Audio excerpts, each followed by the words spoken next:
जो मुस्कुरा रहा है उसे दर्द ने पाला होगा, जो चल रहा है उसके पाँव में छाला होगा। बिना संघर्ष इंसान चमक नहीं सकता, जो जलेगा उसी दिए में उजाला होगा।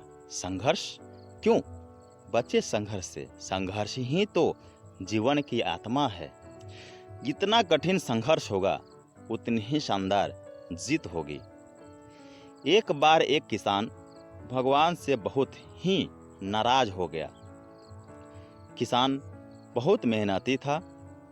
बहुत मेहनत से वह खेतों में अनाज उगाता, उसकी देखभाल करता, पर अक्सर उसकी फसल खराब हो जाती। कभी सूखा पड़ जाता, कभी बाढ़ आ जाती, कभी तेज धूप, कभी आंधी।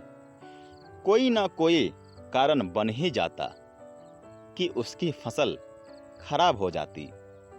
एक दिन वह किसान गुस्से में आसमान की ओर देखकर भगवान से कहा, हे ईश्वर, आपको लोग सर्वज्ञाता मानते हैं कि आप सब जानते हैं। कहते हैं कि आपके इच्छा के बिना एक भी पत्ता नहीं हिलता। पर मुझे तो लगता है कि आप छोटी सी छोटी बात भी नहीं जानते। आपको तो ये भी नहीं पता कि खेती बाड़ी कैसे करते हैं। अगर आप जानते होते तो हर समय जो बाढ़, आंधी, तूफान आते हैं वो कभी नहीं आते। आप नहीं जानते कि कितना नुकसान उठाना पड़ता है हम किसानों को।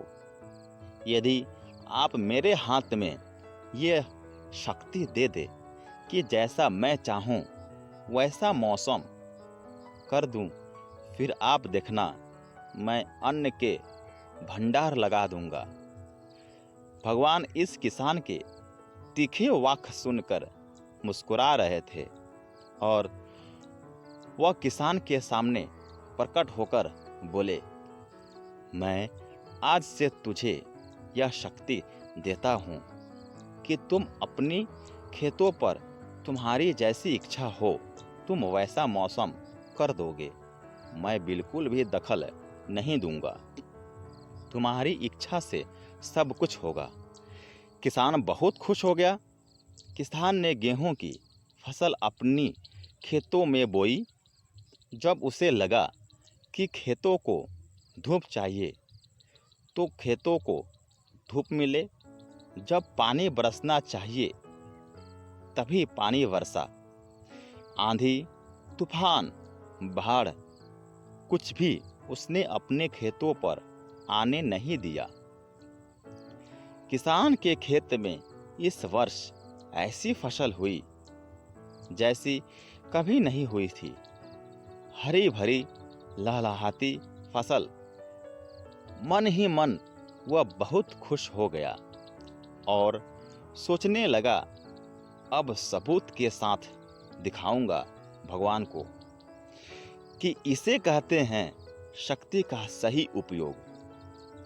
मेरी सफलता देखकर उन्हें अपने नियम जरूर बदलने पड़ेंगे। कुछ दिन गुजरे, फसल कटने को तैयार हो गए।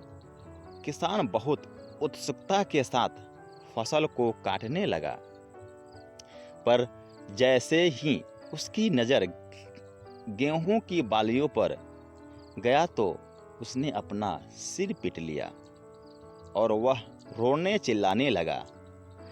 गेहूं की एक भी बाली के अंदर गेहूं का दाना नहीं था।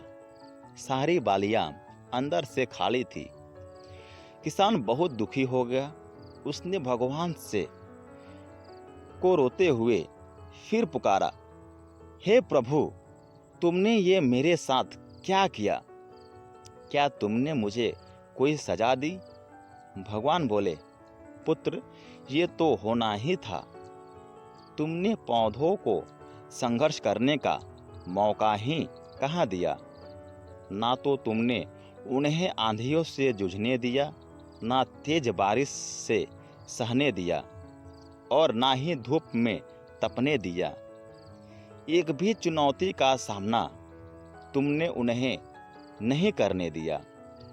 इसलिए सारे पौधे अंधर से खोखले रह गए। जब आंधी, तूफान, तेज बारिश और धूप पड़ती है, तभी ये पौधा अपने अस्तित्व को बचाने के लिए संघर्ष करते हैं।